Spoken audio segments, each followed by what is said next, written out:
This is Phil, and I'm here to tell you all about the Capes and Lunatics Patreon. Get early access to all of our interviews, including the monthly Chichester chats with writer and comic book legend D.G. Chichester, new episodes of classic Capes and Lunatics shows, including The Quantum Zone, This, That, or the Third, and many, many more specials, all completely uncensored. Access starts for $3 a month, full video when you pledge $5 a month. Check out the link in our show notes, or go to patreon.com/CapesandLunatics. Hope to see you there.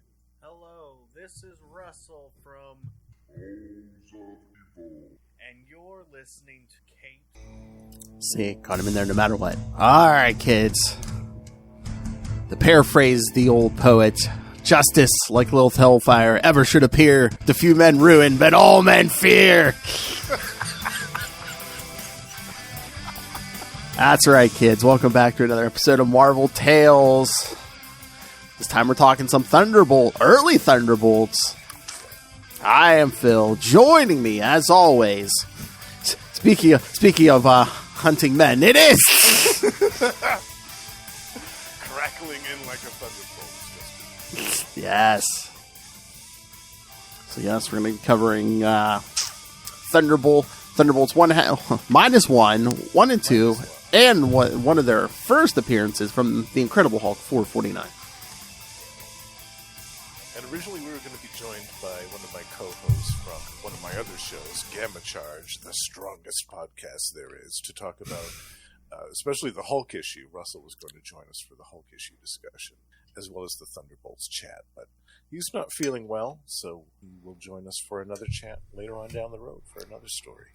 Yep. Hope you're feeling better soon, Russell. Maybe. Yeah, I feel better, Russell. Maybe it was something you ate. Where's the Joker nugget? Gotta rub that one in. Gotta rub that one in. Bad batch of Mountain Dew. Teach me how to urinate. All right.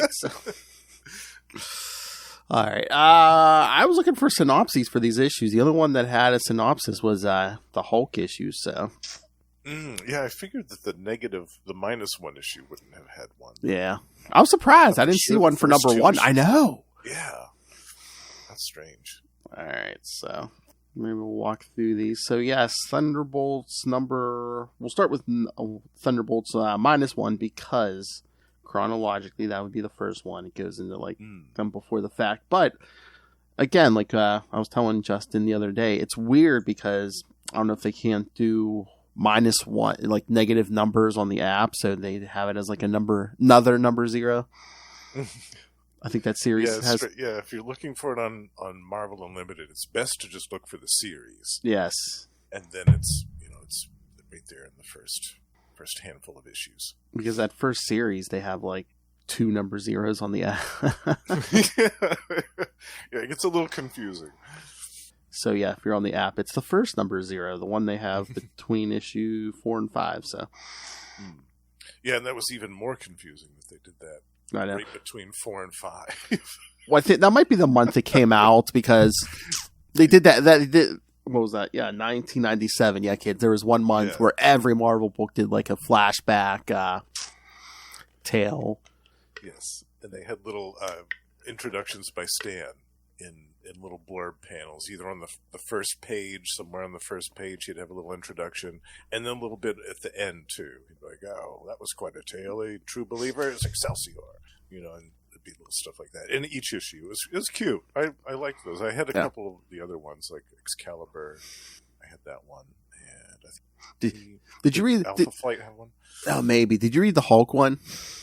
No, I didn't. I missed that one. Like some of them were cute or funny, but then it's like along the way that, through the issue, it's just like, oh wait, after he murdered his mother, Hulk murdered his foot. No, don't say that. Oh yeah. Even though it was like an accident,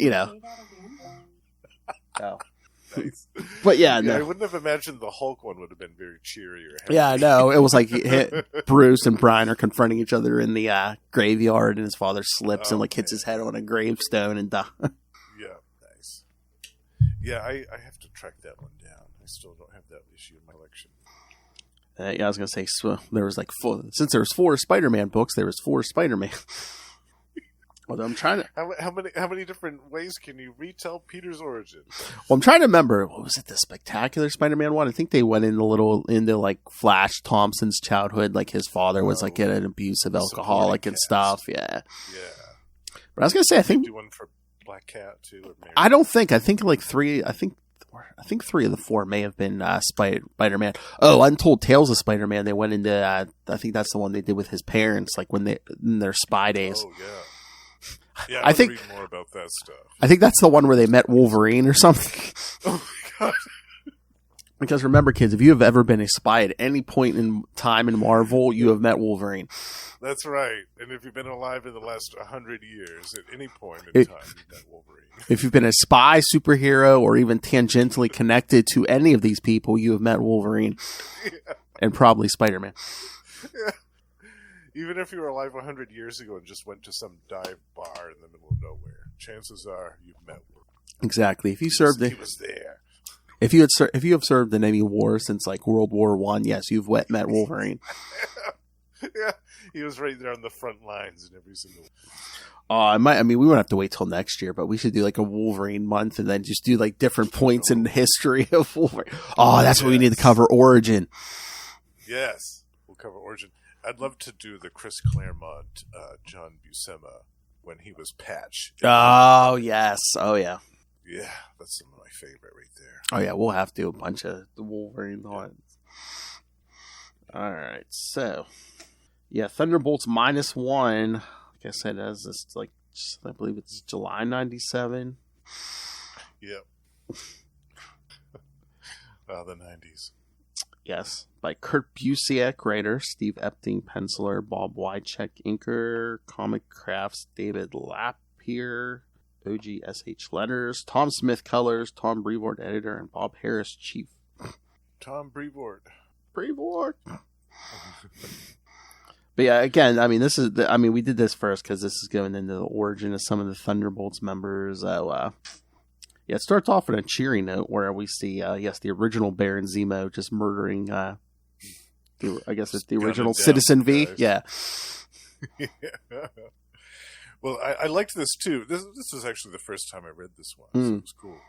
But I liked how they went back to the part where Baron Zemo, the original, had that temple in South America. Yes. And had all those slaves, because that was the first time that I think we ever saw him in Avengers, was when he had all the slaves and stuff. And I was glad that they called that back. That was cool.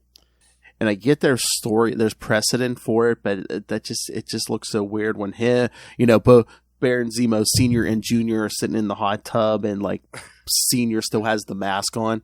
Yeah, that was strange. For all we know, he's naked and he still has the mask on. Yeah. He either has trunks. Scarred. Well, didn't he get the? I think wasn't it adhesive X that like the mask was like stuck to his face or something? I thought that was the second one. That was helmet.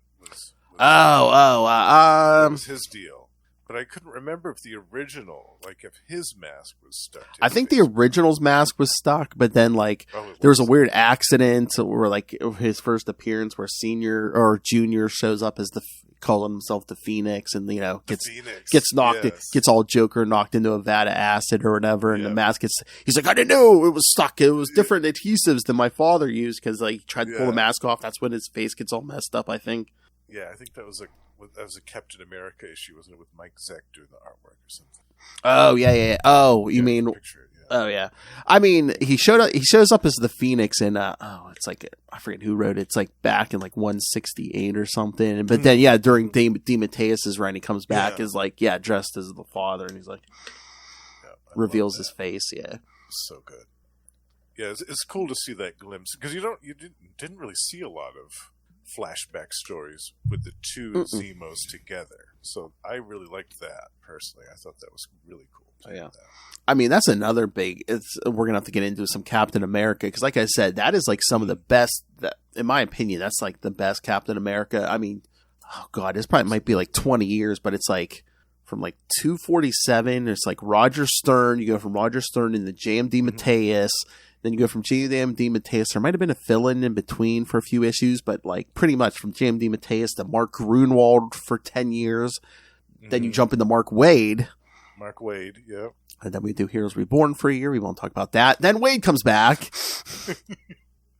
And steers the ship again. That's what I'm saying. So like, I think that's from like, that takes us from like early 80s to like maybe turn of the century. Run. I'm just like, yeah, it's a terrific run of comic books, and it's some of my favorite. Yeah. Time. And again, too, I like it when they treat him more as a superhero and not as soldier and not an agent of S.H.I.E.L.D. or that. Yeah. Military leader. Yeah. I kind of like that, too. I mean, I like when they, Batman's more like a superhero and doesn't have like 6 pounds of armor on. Right. No offense to anyone who likes that. Batman, my favourite character. Into the Dark Knight, all to do with Batman. I ain't gonna judge if you like that armored stuff. It works for some stories, but not all. No. Of them, we also see, Eric Jostin, who would later become the smuggler in Goliath, was working. Yes. He was a henchman. He was working for the dad Zemo. Yep. That was cool too. Basically telling the son how the Baron's a great man. Oh, he's such a great guy. Oh, yes. There's good people on both sides.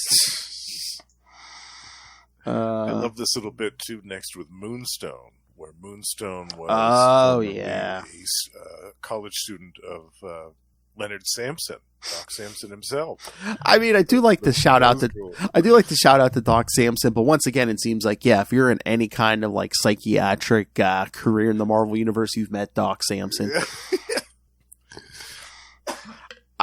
Definitely, you've at least rubbed elbows with him. You've gone to the same seminars or exactly symposiums.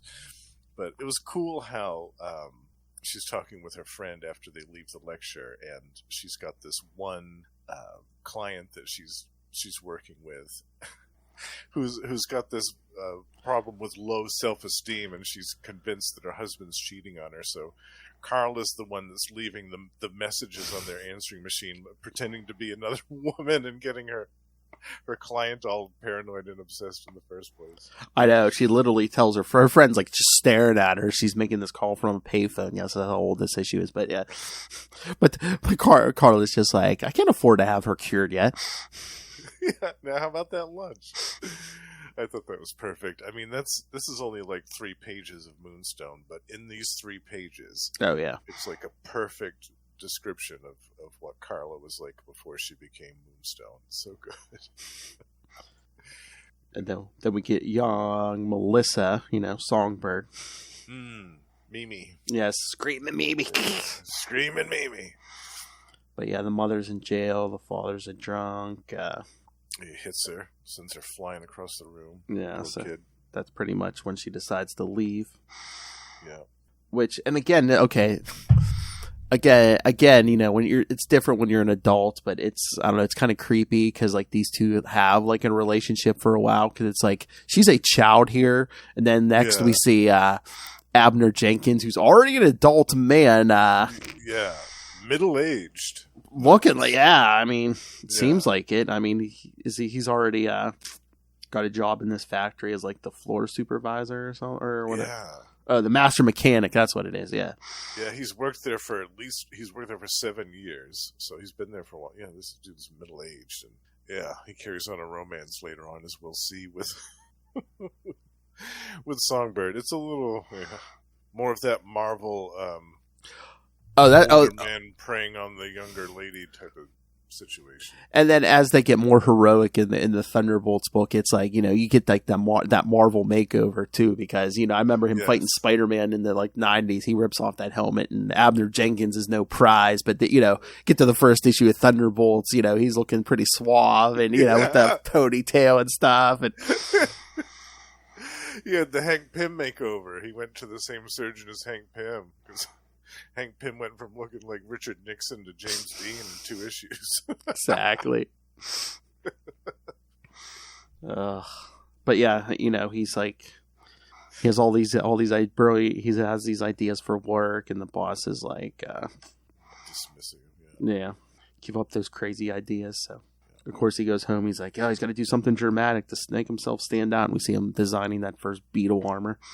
The original suit, yeah, with the round eyes. I love that. That crazy ass. It looks like he has a bucket on his head. Yeah. Yeah. And the gloves. The thing I loved the most about that original beetle costume was the crazy gloves. I know. The suction cup things on it. So funny. Maybe your boss had the right idea. And then we pretty much only get like one page of young Haley, who be Jolt, who we won't even see in the first two Thunderbolts issues. Yeah, so. she doesn't come until a bit later. Yeah, I mean she's pretty much probably a toddler or something at this point. So yeah. And then we get the Fixer. The Fixer, yeah, I loved this little interaction between him and his date.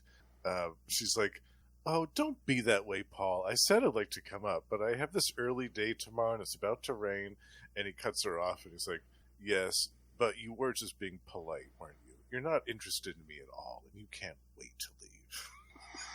I know. He's like, "Oh, if I call you again, you're going to pretend to be busy." And she's like, "Well, when you put it that way, you're boring." He's like, "Fine, goodbye. Have an unexceptional life." Have an unexceptional life, and he just books it up the stairs. I love that. Can you imagine Could you imagine slamming the door in someone's face or hanging up the phone with "Have an unexceptional life"? Yeah. I'm going to add that to my repertoire now. Have an unexceptional life, you trollop.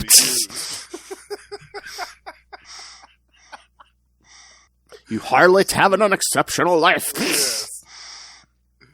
Slattern. But then I guess... And then he goes up and starts fiddling with his gadgets. And soon as I put it on my weapons harness, so am I.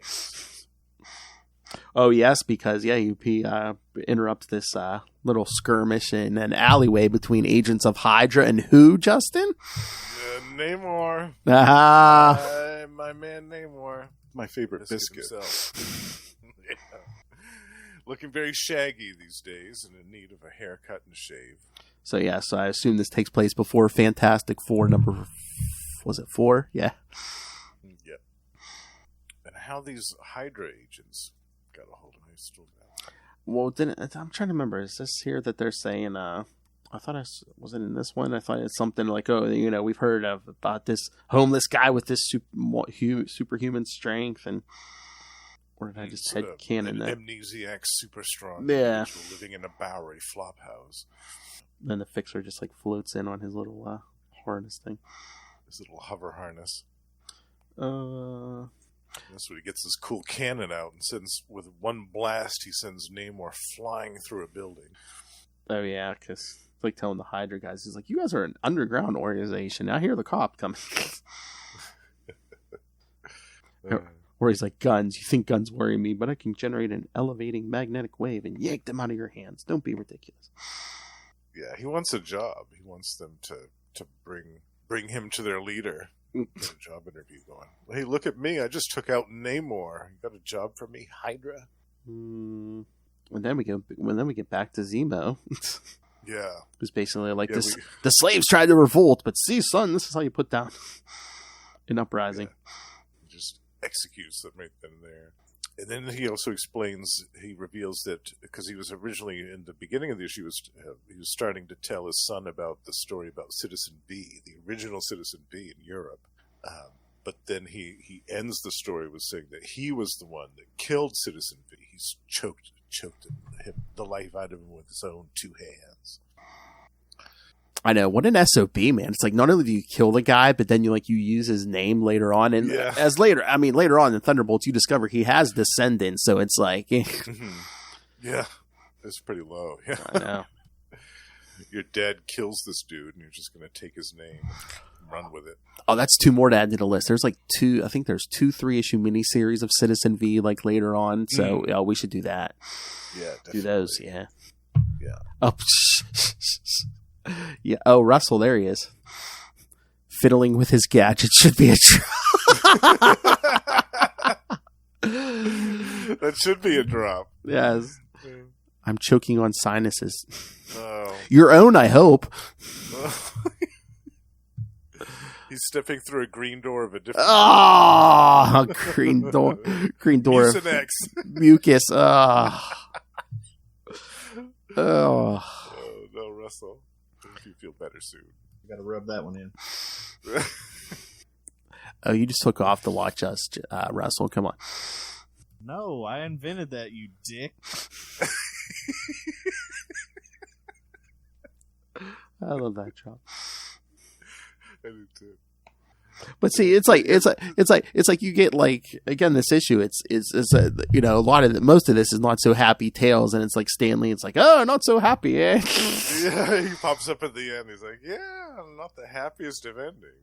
Excelsior! Oh, good lord! That little green guy from the Mucinex commercials has me in a sleeper hole. Oh God! Jeez. 1, 2, 3. He's out. Chokehold. So yeah. What did you think of this issue? You said this was the first time you were reading this. I really enjoyed this. Yeah, this is cool. Like, I can't remember how I missed this the first time. I missed a few issues in the first year of that Thunderbolts run. This is one. This was one of the ones that made sense because, you know, if people weren't familiar with all the they were the Masters of Evil, right? If they weren't familiar with all of them, it helped. Yeah. Yeah, I loved it. And I loved the art too. Steve Epting is always really good. Yeah. Yeah, he's always a good, reliable Marvel artist. And it would be cool to see. I can't remember if they did more of these kind of origin issues later on in the series, but if they didn't, I think that would be something to bring back for a future Thunderbolts run. Yeah, I don't know if they did full origins, but they might have done like flashbacks and stuff. Mm. Oh, and in case you guys weren't sure if Citizen V was a real character, they actually put like a real ad from Human Torch Comics number 5 from 1941 in there. So yes, and I got a kick out of some of the names of those other characters too that they had, like the Finn, and the Silver Scorpion. I think was one of them. Captain Daring.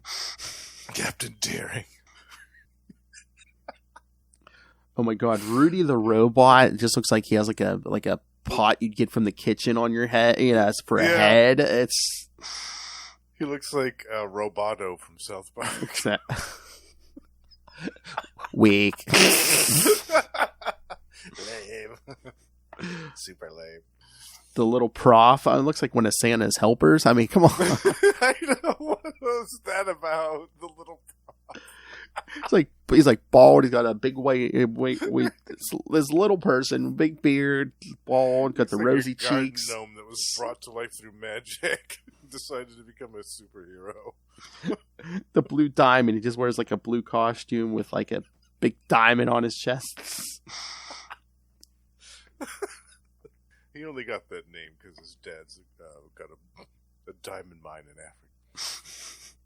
Oh, the Silver Scorpion, who one is wearing yellow, so I don't know where the silver comes in. Yes, what's that about? And 2 is a woman, so yeah, Silver Scorpion. Watch out for her tail. She's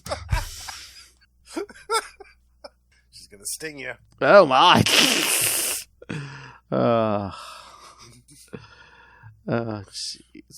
Oh wait.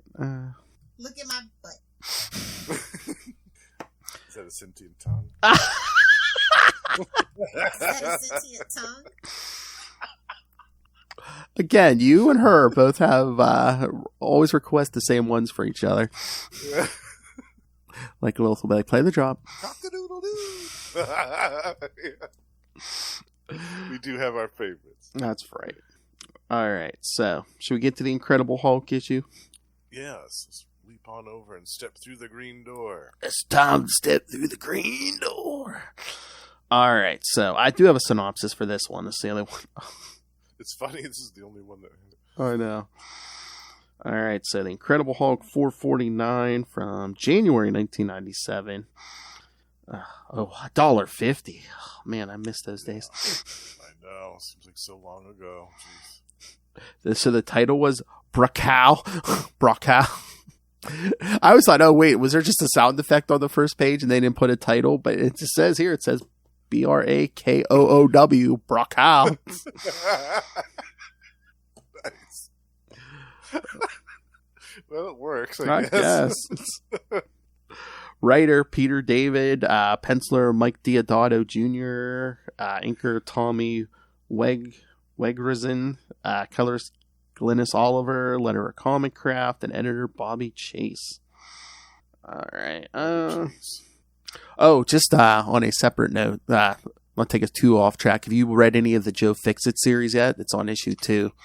The first issue I haven't read the second one, but I love the first one. Oh, it's great because it's just takes place like right after there was like a Hulk Spider-Man crossover at back then. It's like right after that, so it's like it's just Hulk, it's just Joe and Spider-Man just like smacking the Kingpin around. It's great, riffing off each other. Yeah, that first issue when he hauls the Kingpin around, I love. Oh yeah, Joe just like picks him up over his head, and I'm like, oh, that's what I said. It's gonna be great. That's the Kingpin's never had that before. Yeah, it's fantastic. Yeah, I can't wait to read the second issue. I'm gonna probably read that this weekend. All right, so somewhere in the Western United, a Hulk story set in the Western United States. Get out of town. Imagine that. Okay, kids. And 2, this is during Heroes Reborn, so Banner and Hulk have been split. So why Hulk retains any kind of intellect, I don't know, but... Yeah, this was a strange time period. Although there was, I guess, some kind of, I don't know if it was like a mental link, there was some kind of link between Banner and the Hulk still. Yeah. It was almost like they were trying to recreate the time in the John Byrne era. Yeah. They were separated, but with a different twist on it. Yeah. Although Banner went to Heroes Reborn, got bombarded again, and became a Hulk over there, so... It was like, not again!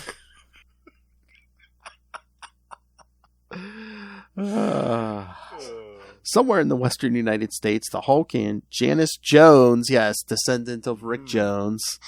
That's another thing about the story. Yes, Janice is hanging on. Who came back from Future Imperfect, which, if you want to hear a review of that, go to check out Gamma Charge. That's right. Leap across the desert when they are struck by a missile. As they are sent flying toward a small town, Janice is saved from a fatal fall by an armored man calling himself Mach 1, who thinks that she is a prisoner of the Hulk. However, he is surprised when she turns around and blasts him with her staff. Meanwhile, the Hulk lands in the middle of a rodeo where he is confronted by Meteorite, Techno, Atlas, and Songbird, members of a new superhero team calling themselves the Thunderbolts.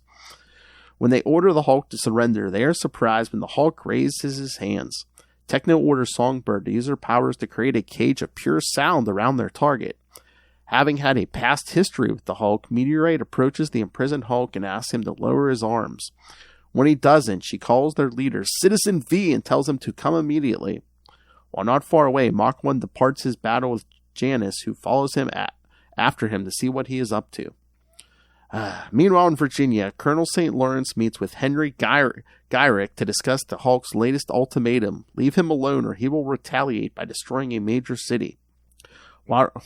While discussing their next move, they are interrupted by one of St. Lawrence's troops comes in to tell them about the Hulk's battle with the Thunderbolts and how he had seemingly surrendered to them. Back in Arizona, the Thunderbolts continue to contain the Hulk and wait for their leader, Citizen V, to arrive. When questioned by the leader of the Thunderbolts, the Hulk explains he wasn't surrendering, just waiting for the entire team to be in one place. As good Peter David Hulks do. That's right. He's going to try to do that gamma clap and lay him out. Yes, he then claps his hands together, destroying the solid sound cage, and tries to leap away. He is struck by another one of Mach 1's missiles, sending him into a crash landing on top of a nearby dam. As the Thunderbolts head after him, the Hulk wonders how that shot could have hurt him when he feels stronger than ever. It's then that the Hulk notices his chest is still bleeding. When the Thunderbolts catch up, Janice also arrives to lend the Hulk a hand. While she is busy with Mach 1 and Meteorite, the Hulk charges at Atlas and Techno. It's during this fight that the Hulk realizes that he has heard Meteorite's voice somewhere before. However, the Hulk has become fed up with the fight, and since the Thunderbolts have sworn themselves to protect innocent people, the Hulk smashes open the dam, flooding the city below. With no other choice, the Thunderbolts have to go into the town and rescue people from drowning and plugging the dam. That's right, kids, he did it. Smash it! This allows the I don't know, man.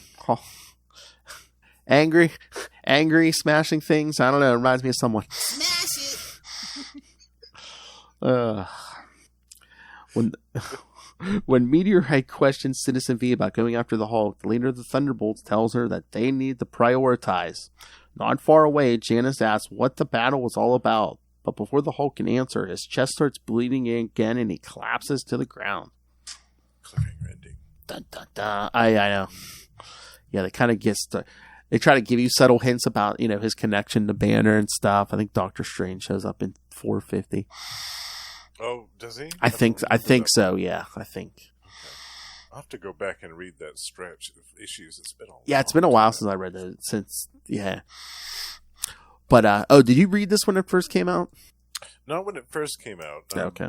Yeah, it was a couple of years afterwards, I think. Because I read this when it came out. It was like right before Thunderbolts #1, and I kind of figured out the gag. Not everyone's identity, but I figured out the gag because, like, when he said, "Oh yeah, Meteorite seems familiar," I'm like, "Blondes." I'm like, blah, blah, blah. I'm just like going in my head. I'm like, who could? And then I was like, "Oh shit, that's Moonstone."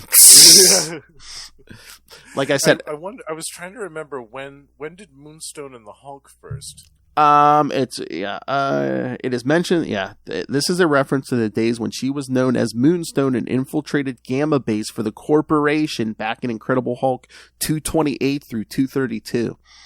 Oh, 228 through 230. Yeah. Okay. Wow. I'll have to go back and reread those because I don't remember that at all. Yeah, there was like, the Corporation, and then there was even a crossover with Captain America at that point. Oh, okay. Around the first time Quasar appears as Marvel Man. Oh. Oh, right. Oh, that's right. Quasar's first appearance was so this was like 1978. Yeah. Yeah. Okay. So this I'll was. have to go back and reread those because I don't remember that. Yeah, so they were referencing, when they meet her, Moonstone is like 20 years before this story, so. Mm-hmm. Yeah. But yeah, like I said, I kind of figured out the gimmick before #1, but not all their identities. Like, I kind of figured, that's Moonstone. I think, I'm trying to remember the only other one I think I might have possibly figured out was Atlas was Goliath. I was Goliath, yeah. And it's tough with Techno and Mach 1. It's like, who could they possibly be? Yeah. I mean, Techno, I really wasn't. I mean, I'd read a few things with Fixer, but he wasn't like, same with like Screaming Mimi and Songbird. Right. Yeah. And I should have figured Beetle was Mach 1, but I was like, well, it's armor. You could basically shove anyone in that armor. Exactly. You just see their eyes. Yeah. So it's like I kind of figured out the gimmick, but I was still shocked at that last page of issue 1. Yeah. It's the best. Yes. Because again, that's the biggest fake out. Because I mean, he's basically wearing a flag on as a cape, and it's like an American flag. Yeah. Yeah. Yeah, I love it. It's so good. But yeah, I mean, I like this issue. I mean, again, Diodato art is always good. Always good. The script is excellent. I had forgotten that Janice was around at that time, so it was good to see her again. Yeah, it was really good. Yeah, I'm always surprised that part where he takes out the dam. It's like, well, now you got to save all these people from being drowned. Oh, he just did that. Okay. Again, he still has some intellect, but I guess it's just like, hey, Banner's gone, so it's like he really doesn't have like a conscience anymore. It's just like, yeah, love it. That would have been funny if Hulk would just wouldn't come out and be like, yeah, they're criminals. All right, so should we get to Thunderbolts #1? Yeah. Let's move on to the beginning. And I've seen articles on this before. I do believe they are right, and this was probably like the last big secret Marvel was able to keep, comic-wise. I think you're right. It was like right before the internet got really, really big, Yeah. And now that if they tried to do that now, it would be instantly spoiled. Oh, I see spoilers for comics like 9 a.m. the day the issues come out. I'm like, yeah, or like a week before they're even put out. Like, how are you reading this before they're really? Yeah, it wouldn't be possible now. I don't think to pull this off. Oh no. Yeah, so this was fantastic. I remember being so surprised when I read that final page because I knew something was up. I was like, this doesn't. There's something strange going on here. And then when I got to the end, I was like, oh, I love it. And I saw the mask, with Zemo mask. I was like, yeah, yeah, there we go. All right, Masters of Evil. All right, so yes, let's get to Thunderbolts #1. Yeah, cover date April 97. And again, they always hype stuff on the cover, but seriously, it's like, discover the shocking secret behind Marvel's. And again, it's like good timing. It's like, yeah, half of your guys are off on in Heroes Reborn, and yeah, it's perfect timing. Yeah, really. people are desperate for heroes, and yeah, absolutely, it was great timing for this story as well. They would have to now to do something like this. They would have had to do years worth of build up to have all of the heroes be taken out of off Earth with some big event, and then have the Earth be defenseless and need some type of protectorate. Oh yeah, and these days it's like the first 6 issues would have been what we got in that -1 issue. Totally. Absolutely. Just would have fleshed that out more. Yeah, and this issue, the first issue that we're about to cover, probably those events would have been stretched out quite a bit. Oh, at least 2 or 3 issues, yeah. Yeah. Because we see the newscasters talking about the Avengers and the Fantastic Four are supposedly dead, and and again, when you read this back with hindsight, knowing who the Thunderbolts are now, it's kind of funny because they kind of subtly sneak something in because they're like, what about menaces like the Lava Men or Blastar or the Frightful Four, or hey, what about those Masters of Evil guys? Yeah. They're the last one that she talks about. I know. About the supervillains, including their leader, Baron Zemo. Wink. Yeah. So I was looking. Yeah, there's at least 4 of them are in that panel where they talk about the Masters of Evil. Wink. Yeah. Very smart. Very smart. Oh, there's the female Yellow Jacket. Rita Damara. Mm-hmm. Oh. Yes. I don't want to give too much away, but yeah, we'll get a little bit of her in April. We'll be talking about her a little bit. This summer too, because she showed up in that Avengers issue for Evolutionary War. So yeah, that was where she officially joined the Avengers. We're gonna be annual. We're gonna be talking about the female Yellow Jacket at least twice this year, kids. So stay tuned. I always liked her. I liked her a lot, and I liked how she was kind of shoehorned into the Guardians of the Galaxy for a little while. I thought that was cool. Yeah. And then we see the Rat Pack, which yes. Oh my God! And again, Kurt Busiek doing his homework, because I think it might be their only other appearance, but like they showed up in an issue. I mean, this was was it? It's either like late 60s or early 70s. I read it as a back issue, like a Captain Marvel issue, like Marvel. Oh wow. Yes, it's around the time him and Rick first bonded. Yes, that's when the Rat Pack showed up. No, yeah, this was like their only other appearance, I think. But yeah, Busiek doing his homework. Yeah, he's awesome. He's another guy like Wade and like Grunwald was. Like they know their history. Their stuff. Absolutely, encyclopedia memories. I love it. It's so good. The Rat Pack. And they had a cool little fight with the Thunderbolts. Yeah. I know. I mean, they obviously don't put up much of a threat to these superpowered individuals, but just the swagger of Citizen V, just standing there.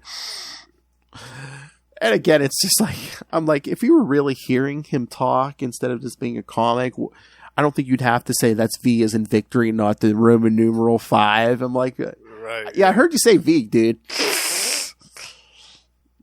I am Citizen 5. What happened to 1 through 4? I think it's later on, because Mach 1 eventually, starts getting new armors and the number keeps going up. And I think it's either the right before or when he becomes Mach 5. He's just like, Oh, no, I think it was when he was Mach 4. He's like, yeah, one more upgrade. I'm going to have to put like a monkey in the trunk or something.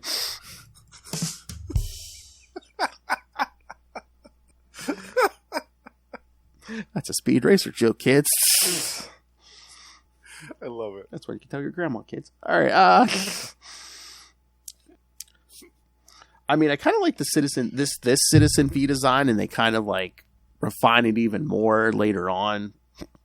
Yeah, I think I like this original costume the best, though, with the cape. I do like the mask where you can like barely see a face. It's. Yeah, but Mark Bagley's so good that even though you can't really see his face, you can still see like little glimmers of expressions beneath them. Yeah, Kind just of that cocky smirk that he does when he first encounters the Rat Pack, and then later on in this issue when he gives kind of like a stink eye, he mean mugs one of the members of the team. They basically shut up after that. But even though you can't see his face, you can still tell that there's something going on under there. Mark Bagley's so good with that stuff. Oh yeah, and then when they're like, "Oh, all of us against him," and then it's like, yeah, that's when he shows like, it's like, "Oh no, I got a team." Surprise! Oh crap, a giant. But yeah, all half of them are just like, "Oh, there's barely enough here just for me." Oh yeah, and we must point out that Mach 1's using mercy bullets. Yes. Yeah, none of the Rat Pack are out and out murdered by the Thunderbolts in this confrontation. And then thanks to Techno jumping in the middle of one of Atlas's fights, he gets shot from behind by a rocket launcher.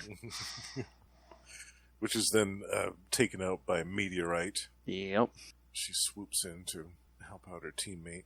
But then, yeah, there's a news chopper. It's like, "Oh, are you getting this?" And then the mayor's office gets reports. New heroes. Oh, yes. New heroes? We need heroes. Who are they? Oh, yes. Dallas Riordan. Yes, who will start a relationship with Atlas. Yes. Important character, as we'll come to find out. Yes. But the Rat Packer wants a shuttle with whatever they were stealing. So, Citizen V, whatever's in that craft he just launched, it's worth keeping out of our hands. That means I won it. Naturally. Pointing with that sword. I love that. It's just like... Yeah, and that sword is so cool, too. I love it. Yeah. Songbird and Mach 1 go after it, but then the Rat Pack shoots Mach 1.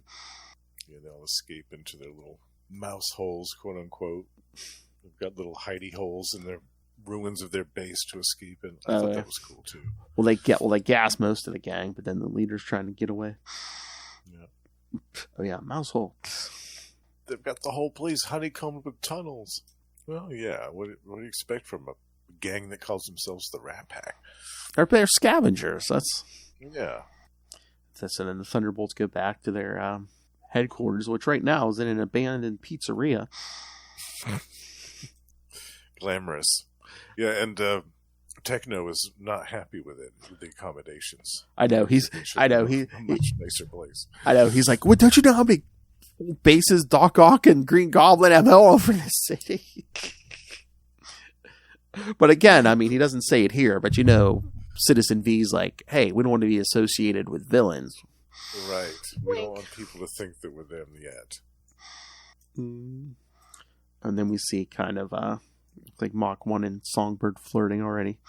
In issue 1, already starting up the little romance. And Meteorite doing some head games with Atlas. Oh, yeah. Which would also happen again. On page 17, I don't want to say Meteorite's armor is like tight, but I can tell where her belly button's at. Yeah. But again, it works for her because it's like Moonstone, Meteorite, whoever's always looking for that psychological edge, and I think that's part of it too, where she's just like, "Oh yeah, if we're fighting a guy and he's staring at me, it's..." Yes. And look at when she was Ms. Marvel, when she had that Ms. Marvel. Oh, yeah. She definitely flaunted that. Yeah. She knew what she was doing. Oh my god, I think it was a Marauders issue.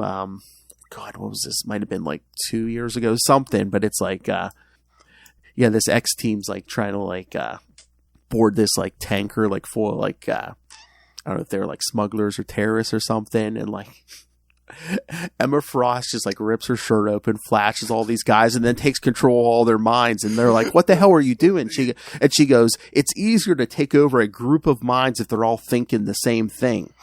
Well, yeah. So it was a bunch of guys, so she was just like... Pfft. Yeah, that's fantastic. Yeah, and for Moonstone, somebody, like you said, who knows about psychiatry and knows how to exploit her enemy's weaknesses. I mean, yeah, it makes sense that she'd want to distract them as much as possible. Oh, yeah, that's like later on after Kurt leaves and Fabian Nitze comes on. He's like... he plays with that too, because she kind of like starts getting close to Hawkeye, and it's like you never know. It's like, wait a second, is she really falling for him, or is this a ploy? It's like, yeah, you never really know what to think. Yeah, which is great. It's a dynamic that I love about her character. oh yeah, Yeah, I forgot the part where she blew up Techno's little robot. It was that cute little robot that looked like R2-D2 or something. I know, and it doesn't look like much. It almost looks like, you put like a little trash can on a Roomba or something. It's just she blows it up. I'm like, oh, that's cold. Why'd you do that? The little robot wasn't doing anything. It's like, no, we have to look like poor struggling heroes. But the reporters have found them, so they tracked them down. So they're basically holding a press conference outside the pizzeria. So Citizen They make themselves available for interviews, doing the little press thing. Yeah, he basically introducing all the heroes, and then the one reporter's like, "Are you here to replace the Avengers and the Fantastic Four?" And I love Citizen V's just bowing his head. It's just like he's smirking under there or something, but it's just like, he's ham-handed that. Nobody could ever replace those heroes. They were legends. oh, it would have been so funny. It was like all they said was Avengers and Fantastic Four. They should have been that reporter. Can you imagine if he was like, "Do you think you can replace Captain America?" Yeah. Well, Yes, I'm so sorry. He's dead. he was the greatest hero who ever lived. He's like stepping on a thumbtack in his boot to keep himself breaking his method acting. Exactly.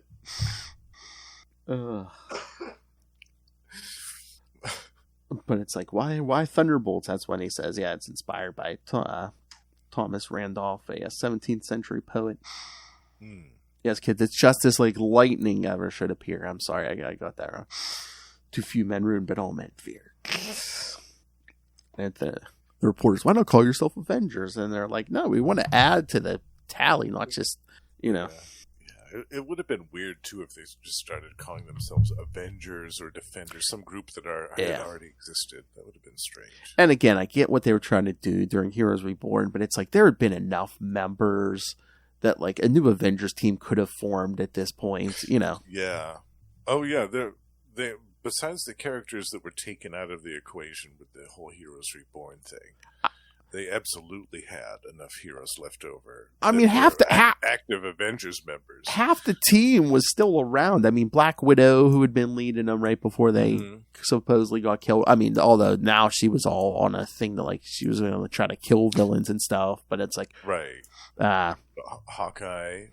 Ray's favorite biscuit, Hercules, was still around. Hercules was still around. I mean, yeah. A bunch of the West Coast Avengers. Yeah, U.S. Agent was still out there. Julia Carpenter, Spider Woman. Yeah, Tigra. Oh yeah, still hanging around. Wonder Man was still around. Quasar. Oh no, wait, Wonder Man was dead. Yes, Quasar, definitely. Yeah, there were a ton of Avengers. They could have easily pulled together a team. But they subtly sidelined some people, like right before Heroes Reborn, like War Machine lost his armor. They killed off Thunderstrike. Yeah, because I always thought that would have been mad about that. Yeah. I love Thunderstrike.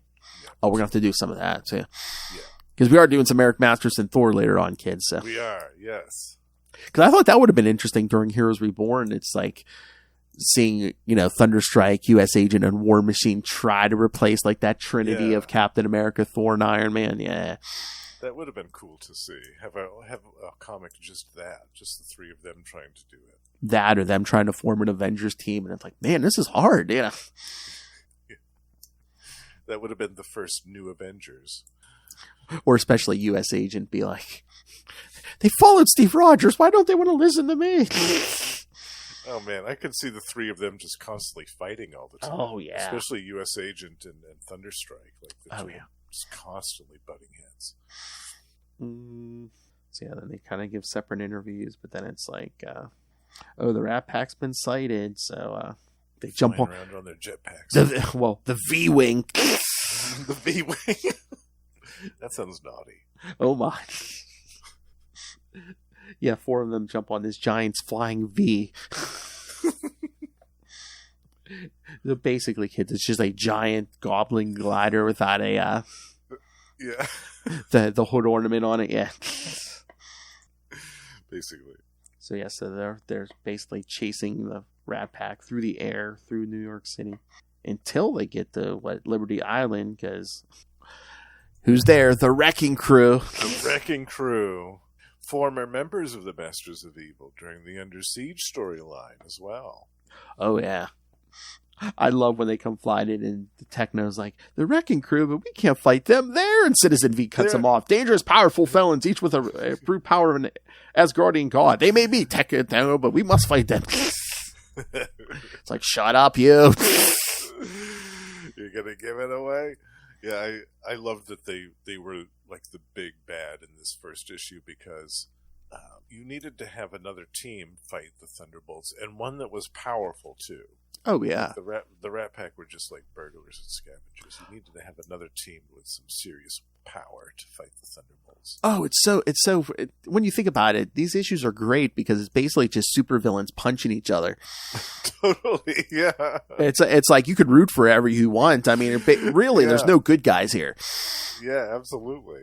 It's super fun. This and oh my god, I almost added another issue. I almost added issue 3 to this episode too, because I love issue 3, because that's when the new Masters of Evil show. There's a new version of the Masters of Evil, and you know, Citizen V's all pissed. He's like, "What? What?" He's like, the old, you know, when they're fighting, he's like telling the Crimson Cow, he's like, the old Masters of Evil, you know, were you know, this great, you know, basically this superb fighting, you know, team. He's like, pale imitation. Exactly. Just all these Masters of Evil punching each other. I love it. I wonder, is there still the Crimson Cowl? Does she still? Is she still around? That version, I don't think. I think it's been a while since she's been. Yeah, if there's a Crimson Cowl, I think someone else might have picked it up, but because they kept that a mystery for a while who it was, and I think it was like an old childhood friend of Moonstone's. Actually, it got weird towards the end there. Yeah. Yeah, I can't exactly remember who it was. I'll have to go back and read those as well. Remember? But yeah, I mean, those were great. Those issues with the Masters of Evil. Oh yeah. But yeah, I mean, most of the rest of this issue is just the Thunderbolts and the Wrecking Crew going at it. Yes. Yeah, and it's a great battle too. You see Thunderball swing his ball and chain and knock Atlas like right into the bay, who almost drowns, and then when he comes back later, he's fighting mad and looking for revenge against Thunderball. Oh yeah, but Thunderball's already knocked out. So yeah, the only one left is because they gassed them. But it's like, Bulldozer's face was shielded. So yeah, Atlas like comes out. He's grown the biggest we've seen all issue, and he's just like, I want Thunderball, but you'll do. He sends him flying. I love Citizen V. He's like, yeah, Songbird, can you go catch him before he leaves a crater in the South Bronx? South Bronx. I liked the little piece of teamwork too when Mach 1 shoots his gas grenades. Yes. And then Songbird uses her sound bubbles to entrap the gas around their face, around their heads, so that they have nothing to do but breathe in that gas. That's right, kids. This issue was won by giving your villains the Dutch oven.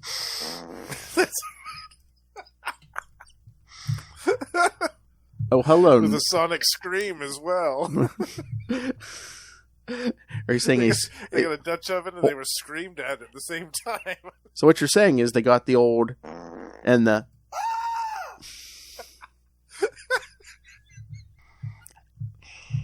Oh, hello, Noel Tate. Is it this the show Russell was supposed to be on? Yes, but he called in sick.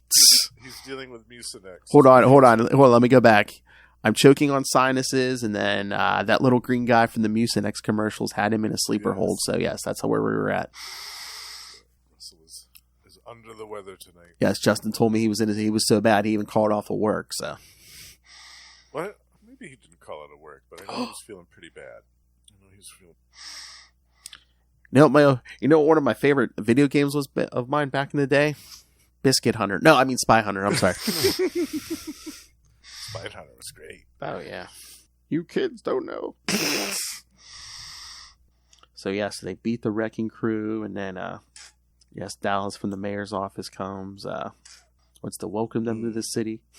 Give them the keys to the city already. Well, that was quick. We're getting there. I know about it. I get sick every 2 weeks because of the 6-year-old. Where's your immune system, boy? Yeah. Children are the ultimate evolutionary experiment. No, they either make you weaker or they kill you. That's right. Darwinism in full effect. But yeah, then we see, because the Thunderbolts fixing the Statue of Liberty that the Wrecking Crew broke. Gluing the arm back on. Their approval ratings high. There's already bootleg merch on the streets. Yeah, they're selling t-shirts and hats. I love that. It's so good. No, they will kill me.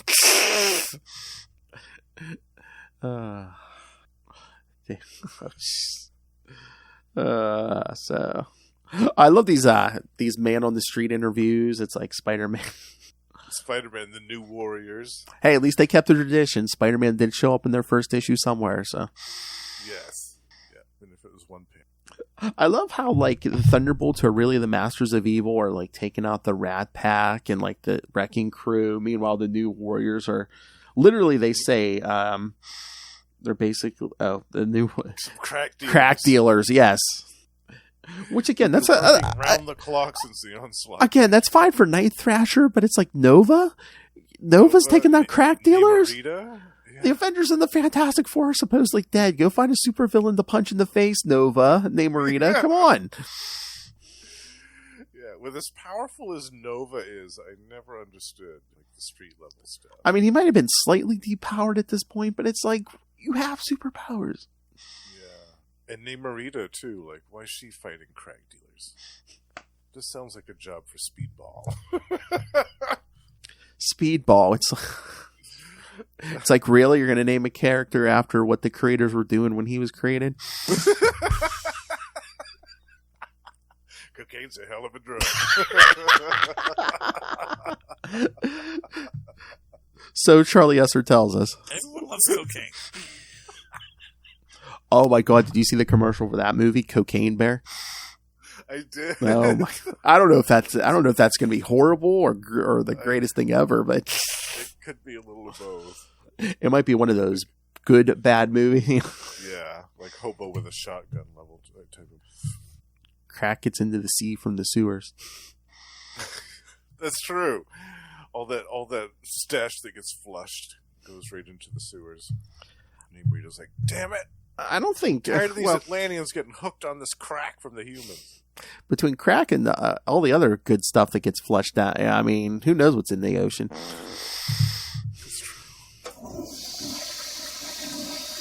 Although I ain't worried about the oceans at this point. I mean, we already have, like in the last week, 3 train derailments, all with, hazardous chemicals. Oh, that's so bad. Yeah, let's not worry about infrastructure. Don't worry. Yeah, no, yeah. Let's train workers going on strike, that was for no reason. Let's let these companies regulate themselves. Yeah, nothing bad's going to happen. Wrong? No.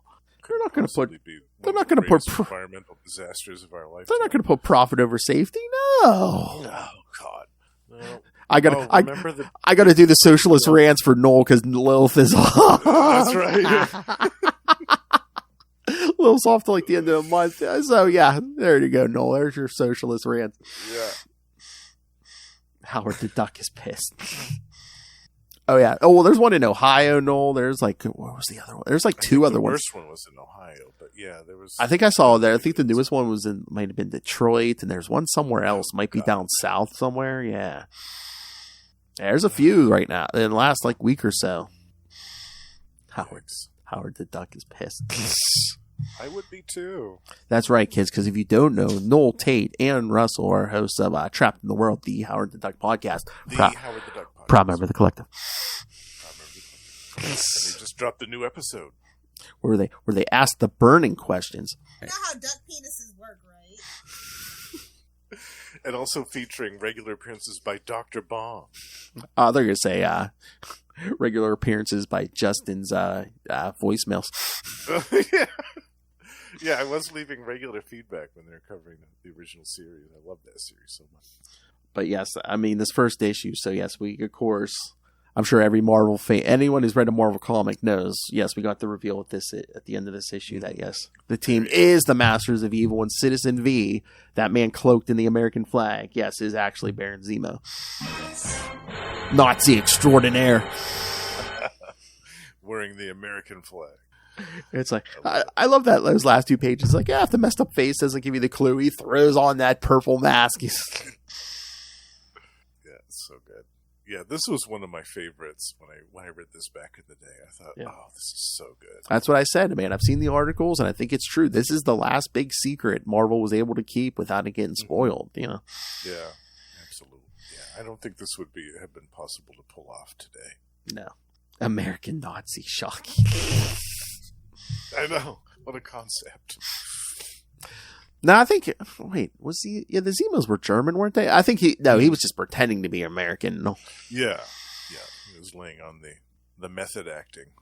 Yeah, the rest of them were American criminals. All right, so issue 2. Yes, this is a good one, too, featuring the villainy of the Mad Thinker. Yes. I was so mad that it's like the first like page and a half, they kind of like, we see a news report. It's like, oh yeah, they took down the circus. The Thunderbolts took down the circus of crime. I'm like, let's see that. Yeah, I know. I was mad about that. I was like, come on, you're just gonna have that in a reference. You're not gonna actually show that. That's not fair. That's some of my favorite stuff is when the circus of crime's getting their ass beat. I mean, oh my god, there's like 2 issues of the original Ghost Rider series where Zarathos is just, oh my god, it's great. I love that. Basically comes to the fire breather, the fire eater. He's just like throws up a wall of fire. He's like, you could come at me or you could jump through that wall of fire. Guess what he does? Demon he jumps through the wall of fire. Yeah. It's like, what's the circus of crime gonna do to Ghost Rider? and they didn't even have like their leader. It's just like Yeah, I know. They didn't have the ringmaster. It's just like it was like the clown leading them. It's like, really? So odd. Was Princess Python in that one? I can't remember. I don't know. I don't know if she was in that one. Yeah, it was like the clown. It was like the human cannonball. The knife throwing guy, I think. Yeah, and the twin acrobat brothers. Yeah. It's like, Zarathos could have taken down the whole circus of crime, and they didn't even give them the whole circus of crime. Yeah, it's so odd when they don't have the ringmaster with them. But it's just like such a joke because it's like, look at that first page. It's like, oh, look, a huge python is like trying to crush meteorite. It's like, really? Yeah. What's that gonna do? 1, I think she's invulnerable enough, but 2, she can like phase right through that. Yeah. But yes, after the first issue shock ending, we see on page 3, where the kind of flashback where Zemo's like sees the aftermath of Onslaught. He's like, they're desperate for heroes. Yeah, this is an opportunity that we must exploit. Exactly. It may take time. Oh, and then there's that other announcement that Franklin Richards will be in the park tomorrow noon at Central Park tomorrow afternoon at noon. And Alicia Masters with a dedication. That statue, yeah. Which, by the way, is the ugliest thing I know I've ever seen in a comic book. I know. I was reminded of that in this. I was like, "Oh, there's that ugly ass statue again." I'm like, you're really not selling Alicia, because was that an Alicia sculpture? I'm like, you're really not selling her artistic skills with that. I mean, I know she's blind, but and maybe just the size, and just the size of it too. It's like if it were small, maybe, but that's like I think it was at least 2 or 3 stories. Yeah. And she sculpted it by hand the whole time. Exactly. Oh, geez. I love it. Oh, but then we see the Mad Thinker in the vault. Scheming away in the vault. Seeing that Franklin Richards is going to be there. He's like, perfect. Yes. And again, I don't know why we got rid of the vault. The vault made perfect sense to me. A prison for super criminals in the middle of nowhere in Colorado. Yeah. But no. Where do they move it? In New York City? With the raft. It's like right in New York Harbor. I'm like, okay, yeah, let's put the supervillain prison. Let's take it from the middle of nowhere and stick it right off the coast of like the biggest city in the country. Okay. One of the biggest cities in the world. The most populated city. Yeah. let's put it right there. I don't know if he started that whole thing, but the first time I remember seeing the raft, whose idea that was. Bendis. Another brilliant idea from Brian Michael Bendis. Classic Bendis idea. Yeah. What about when they had it in the negative zone? That was weird too. That makes sense though too. I mean, at least it's away from the civilian population. Yeah, that's pretty far away. But I thought that was well, that was the whole Civil War thing, wasn't it? It's just like, oh, we're gonna lock him up in the negative zone. This time it's personal. Oh, then we get more flirty with Mach 1 and Songbird. Yes, they're getting romantic. I mean, come on. I mean, there's no mistake in. Oh, I don't know. It might be interesting to be in your power, Abner. Abner. Yeah, and she looks young. She looks young here, and he looks middle-aged. So this is another creepy, gross Marvel romance. He's the guy losing his hair, but he still insists on keeping that ponytail. Which was a big 90s thing. Yes. But yeah, in the 90s, all the dudes were rocking ponytails for a while. Oh, yeah, even Superman. I mean, Clark Kent was, yeah. Yeah, everybody was. Yeah. It was so weird. Well, again, she looks young, but yeah, she should, because she, as we saw in that -1 issue, she is younger than the rest of them. Mm-hmm. But there's definitely a gulf between their ages here that harkens back to stuff that we've discussed in other episodes. Yes. Although also, I mean, Songbird and Meteorite, I can take my thumb and my pointer finger and put it around their waist, Yeah, toothpick waists. Yeah, tiny little waists. But yeah, Meteorite. I mean, for what she's lacking in the waist, she's making up for in the lungs. Oh my God!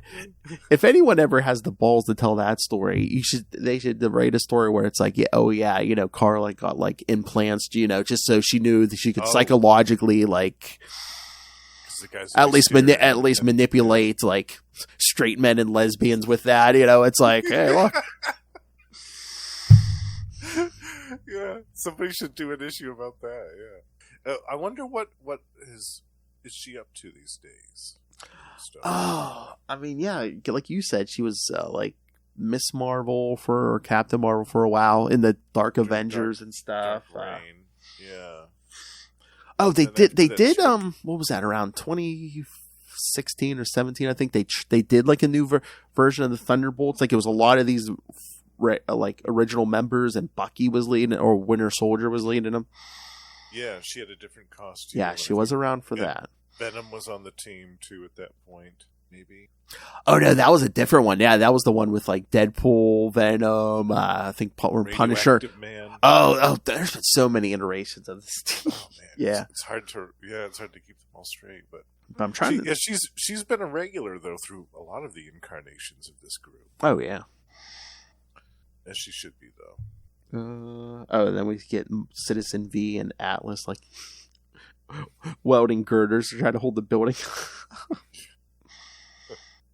But again, Techno's still not happy with living in this dump. Grumbling about it. Still which gets him hoisted up in the air. That is so funny when Moonstone just picks him up by the throat and Citizen V's just standing there smirking. She's like, "Stop bitching about our hideout." Look at Zemo. He's just like, eye candy and muscle. Nice. Yeah,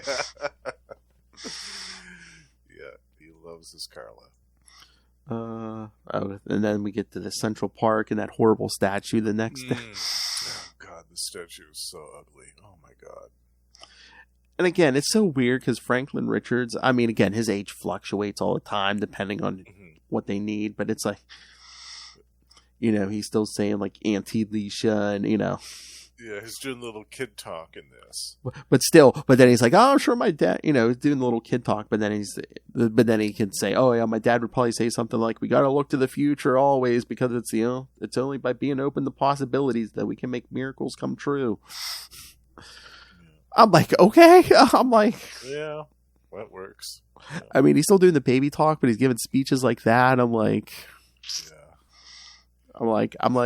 my kid's gonna be 10 next month. I don't think he can make a speech like that. I'm just like, but yeah, they unveil that statue, which again, the 4 logo on one side and Avengers logo on the other Avengers side, yeah. and then just like 3 arms. coming out. Yeah, just like an arm holding Thor's hammer, Captain America's shield, and then in the middle, just like a Mr. Fantastic. Yeah, just a long fist going up into the air. It's like, oh, this is so. Yeah, it's like, why that? It's like, don't you think, make like a statue, you know, she knew Ben Grimm intimately. Why don't you like a statue of like Ben Grimm standing next to one of the Avengers or something? Yeah. Or they could have done like a Mount Rushmore type of thing. Exactly. Had all their faces on like a thing or what. Yeah, they could have done anything else but this. Or do like a thing where like, you know, that old statue of like, you know, the original Avengers that they always show. With the 5 of them, yeah. Something like that with the Fantastic Four behind them or something. Yeah. And don't make it from adamantium either, because every time you do that, somebody tries to use it as a weapon. Or remember, didn't they make a Hulk adamantium statue, you know, when he had Banner's brain at that one point, and he's just like, when he got amnesty, and it's just like, oh, here's an adamantium statue. Yeah, and then when he goes crazy, he picks it up and starts to hurl it at the Avengers. And then I think they finally got rid of it, like, when Joe Fixit got transported to Jarella's world. I think they needed, like, the Wizards needed to use that statue. Oh, like, when they brought him there, they threw that suit. That's why everyone thought the Hulk was dead in that gamma bomb explosion. Yeah. They brought it back briefly, if I remember right, for the Avengers number 400. and they did something where they melted it down somehow and then used it to entrap Loki. Like, they encased Loki in it. Oh, jeez. So in the middle of this horrible statue, yes, the Mad Thinker shows up and has an android like running amok and grabs Franklin Richards. Yes. But then the Thunderbolts show up. Suddenly the android multiplies. Yeah, because it's like, oh, we can take one android, but then it multiplies. Oops. Guess this is going to be as easy as we thought it was going to be. Yeah, because Atlas is like, how hard can this be? They may be 6 of these little thumb-headed spuds, but they're just thumb-headed spuds, right? But apparently more than that. Well, the one grows a sword. The sword fights Citizen V, and then the one starts growing like Atlas. To match his size. And then another one grows wings to match the flying members of the team. Yep. We start taking to the skies. Oh yeah, but then Meteorite's telling Techno, yeah, keep reconfiguring your tech pack. Don't rely on one system for too long. These things are adaptable. They learn quickly. Yes, don't let the Borg adapt. That's right. That's a fatal mistake. Exactly. Yes, they're throwing around the Thunderbolts, and then they grab Franklin. Songbird and... So they decide to go after him. It's Songbird and Techno. Yeah.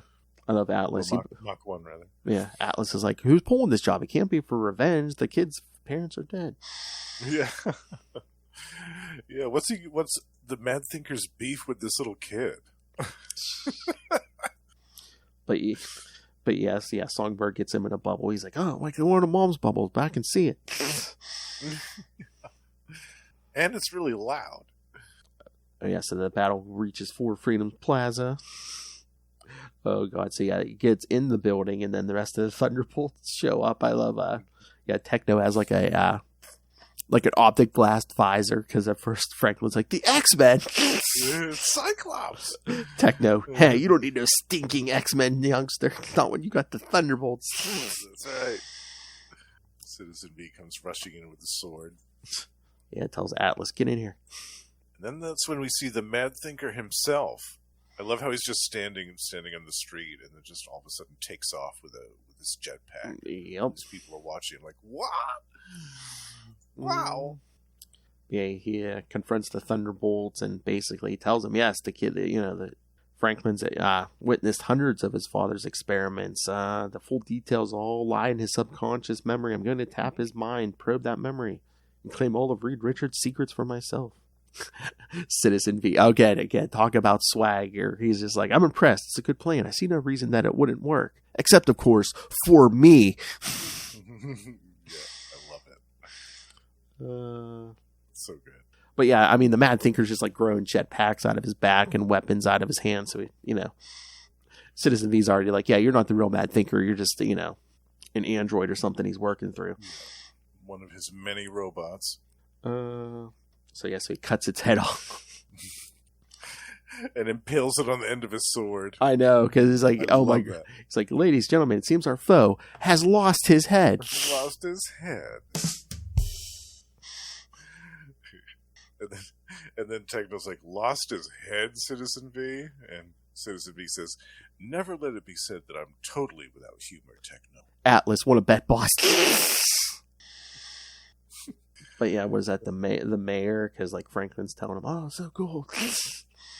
And I love how the mayor's just like, how about you guys just move in here? Move into the Four Freedoms Plaza. I know. Even like Citizen V and them are like, man, that was quick. Yeah. Wow. I mean, they've defeated the Wrecking Crew, and it's just the people are just desperate for another team of heroes. But it's just, they defeated the Wrecking Crew. They saved Franklin from the Mad Thinker. They took down the Circus of Crime. They fought the Hulk, who was true, kind of at this time. Yeah. So, but it's so weird. I mean, I guess maybe for equipment and stuff. But the mayor's like, oh, I know some, people are good at fundraising and stuff. I'm like, how much funds do you need? I'm like, the city can give them free electricity and water and stuff, like free utilities and stuff. It's like a couple what do you need? A couple computers, Yeah, it's Four Freedoms Plaza. It should be well equipped with everything that they would need. Yeah, I mean, some of it was damaged like during Onslaught, but it's like, yeah. But Techno could get all that stuff working. Oh yeah. Yeah, totally. Yeah, it was strange though that the mayor just waltzed in and was like, "Hey, how about you guys move in here? You need a new place to live, right?" Yeah, it's so funny. But at the end, Franklin's just like, "Yeah, sure, they can live next to me, I guess." But yeah, that last page where Carla's just like, they're all getting into this, maybe a little too eager getting into this. She's observing some things on the side there, yeah. Oh yeah, because they're all playing to the cameras, and Atlas is talking to Dallas, and she's like, "Uh oh, Atlas. I see what's going on with Atlas. He wants to spend a night in Dallas." Atlas does Dallas.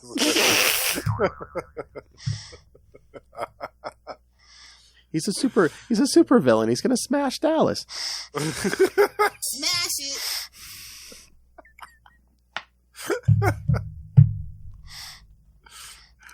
I love that next issue blurb where it's just like, next, the Masters of Evil. Wait, aren't they the Masters of Evil? Yeah, we definitely have to cover that next year. Oh yeah. When we come back, we're gonna come back eventually and do more issues. Yeah, for sure. Such a good series. Oh, again, I think like this first year we just wanted to get like a lot of variety out. Yeah, starting next year, I think we'll do like longer runs of stuff. Maybe we'll do a month of Thunderbolts, a month of something else, a month. Yeah, I can definitely see that. Yeah. Oh, man. Especially, aren't we getting a Thunderbolts movie? Is that next year? I don't know when that is, but I mean, I'm sure we'll probably do some before that. But yeah, definitely when that movie's out, we're going to do some. When that movie comes out, we'll do a whole month of Thunderbolt stuff at least with Harrison Ford. It's going to be so good. Interesting lineup for the Thunderbolts in the movie. But yeah. Oh, okay. I'm sure it'll be good. Yes, next year, July 26th of next year. Oh, okay. So that's going to be the big summer movie next year. Yeah. Wow. Well, then they usually do something in May, but yeah, that's going to be like right in the middle of the summer. Yeah. Mm-hmm. Yeah, this year's the Marvels, so that's going to be the one next year. Okay. I wonder what's the one in May next year. Let's see. Is that you made Armor Wars? Let me see. Oh, here. Let me see. Here's the list. Oh, no. May of next year will be Captain America: New World Order. Oh, wow. Yeah. Nice. Oh, that's gonna be a great summer next year. Captain America: New World Order, followed by Thunderbolts. Oh. Yeah, that's going to be really good. Nice. So we'll have to do a bunch of Captain America stories. Oh next man, year, is that too. it? Okay, so yeah, I mean this year we're getting Ant-Man's coming out. Well, Mhm. pretty much out tonight, but it's like Guardians of the Galaxy in May, the Marvels in July, and then I'm not seeing anything else until next May for Captain America. So There's nothing in November. so and between this nothing in- July and next May, there might not be another Marvel movie. So No kidding. well, I'm I sure thought for sure they were going to sneak another one in. we'll probably get like a series. I'm sure we'll get series on Disney Plus, but Yeah. But I thought for sure that either the new Blade film with Mahershala Oh. Ali or the Armor Wars, I thought one of those two was. Blade is September of next year. Oh, okay. So that's what it's saying. Cool. Well, Oh man, that's gonna be still, those are going to be some big movies next year. Captain America, Thunderbolts, Blade. yeah. That's going to be good stuff. Heck yeah. And then we're probably going to get, wasn't it 2025 or we were going to get like what's Secret Wars and the Kang Dynasty? Yes. All the big Kang stuff's probably going to be 2025. The big Avengers films. Yeah. All right. So, all right, went a little long, but love the Thunderbolts. Yeah, we had a lot to talk about with these. All right. So yeah, final thoughts on this. Again, I just love it. Villains punching villains in the face. I do too. I love team books too. Like, Oh, yeah. I love team books a lot. Like, those are some of my favorites. And Kurt Busiek writes an excellent team book. He absolutely knows what he's doing when it comes to teams. He does them extremely well. And so I'll read, any team comic that Kurt has written. I'll read it because he's so good at them. Oh yeah, because at this point, I think. Oh no, not at this point. But like when the Avengers come back from Heroes Reborn, he was writing Avengers and Thunderbolts at the same time. Yeah, so good. Yeah. So it's like, hey, want the Hawkeye to jump from Avengers to Thunderbolts? Okay, I'm writing both. Sure, yeah. No problem. And he worked with some amazing talent. George Perez on Avengers and Mark Bagley on Thunderbolts. Like, so good, yeah. Heck yeah. All right, kids. But next time, yes, we're going to switch gears. We're going to do an X book. We're going to do an X book. Yes, we're going to do X-Man 1 through 4. That's right, Nate Gray, kids. Yes. Right in the middle of Age of Apocalypse. Switching gears a little bit and going to a post-apocalyptic future. Or an altered timeline. Depending on how you look at it. We have so many twists. On what continuity is now. We have so many twists in science fiction anymore, kids. It's like, is it an alternate reality? No. It's a. No, it's the real one, but it might not have happened. And then in 2 weeks, we'll be doing Avengers Infinity 1 through 4. Yes. Which I invited Mr. Will Allred because I know he loves that story and Quasar, but I don't believe he can join us because, his Kickstarter comic crossover division. Ooh, new issue? He got the new issue, so I think he said this weekend he's basically going to be packing and shipping books out. Yeah. He's going to be busy, yeah. Because I think it was like the last issue or the one before. Like he had a picture on social media. He just had like boxes of, I don't think he could get out his front door. He had so many boxes in front. Yeah, it sounds like he's going to be busy for a few days. And the poor bastard, man. I remember, like, I know Ray backed the one issue, and it's just like he's like, be patient, Ray. I don't know when this is gonna get to you, but it's the physical copy. Yeah, it's just like it'll get you. I'm mailing it out. It'll eventually get there. It was like an experiment. He's like, tell me when you get it because I'm mailing it out now. I love it. You track the journey as it goes across the seas. All right, so yes, kids, please send us your thoughts on. You can still send us your thoughts on Thunderbolts. We'll read it next time. Totally. X-Men, your thoughts on the Thunderbolts. Avengers Infinity, and then the episode after Avengers Infinity is going to be Spider-Man 2099. Yeah, and then your thoughts for all of those. And like I said, end of the month, yes, Will be joining us for the Avengers JLA crossover. So. Well, that's going to be great. True crossover. First part will be here. Second part will be on Sector 2814, the Green Lantern podcast. Yes. This crossover is so big, we need 2 episodes to cover it. I mean, hell, it's Marvel. It's DC. Come on. That's right. That's what Best of everything. That's what I was telling him, I think, last time we recorded. I said, that's got to be like just character-wise and stuff, like the biggest Marvel DC crossover they've done, except for like Marvel versus DC. Yeah, but I think. But that was a this is popularity. even Yeah. bigger- Yeah, I think this is even bigger than that. This Like, was, yeah. The scope of the story and just what they did with the characters. Because I think the Marvel and versus DC was just like it was a bunch of characters fighting each other. It was a popularity contest. They're like, oh, vote. Because that's what I was telling him. It's like, really? Wolverine's going to beat Lobo? Yeah. I mean, I love Wolverine, but I mean, Lobo, like, arm wrestles Yeah. Superman. I'm like, really? Yeah, you're exactly right. That's what it was. It was a popularity contest. But this was more of like an equal balance story that had real stakes, that had the characters actually working together. It's so good. Yeah. So yeah, kids, we're gonna get to that at the end of March. Yes. Yeah. So yeah, send us your thoughts on all of those. Email us CapesandLunatics@gmail.com or call the voicemail 614-382-2737. That's 614-38-CAPES. And again, remember, if you want social media, you want our YouTube videos, you want merchandise, you can find everything at tubespace.io/CapesandLunatics Podcast Network. And if you can't remember that huge long address, it's right down there in the show notes. YouTube videos, podcasts, every episode will have the link to the website. So please check that out. And this man right here joins me here every week, joins me on We Are the Night, the Batman Podcast. Ray's favorite show every month at the end of the month. Because Little Hellfire's too good to do Nightfall. But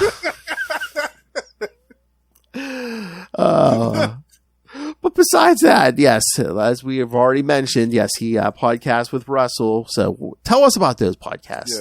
Yes. So with Russell, I also co-host Gamma Charge, the strongest podcast there is, where we talk about everything to do with the Hulk and She-Hulk.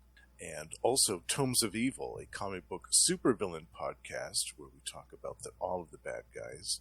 And also we co-host with our good pal, the High Priest of Khonshu Ray, Predator and Prey, a Yucha podcast, where we talk about everything to do with the Predator. Yay. Scream it!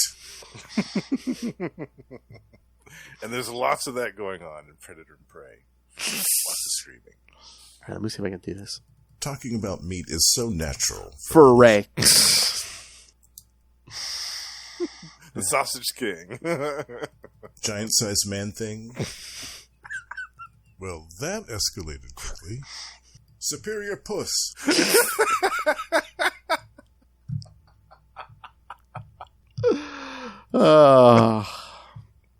Yes, that's what Moonstone. That's the power. See, Moonstone's power that she uses over men. Exactly.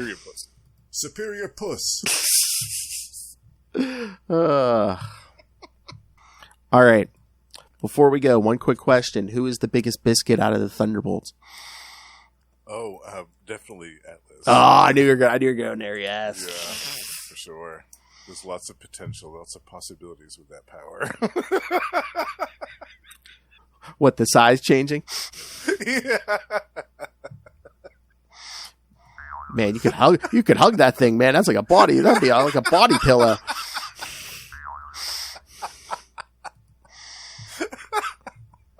Our boy Justin, always up for a challenge, I tell you. That's right, and that would be a challenge. I think I'd be willing to. Invulnerable too, man. Yeah. We've seen him go toe to toe with Wonder Man. Come on.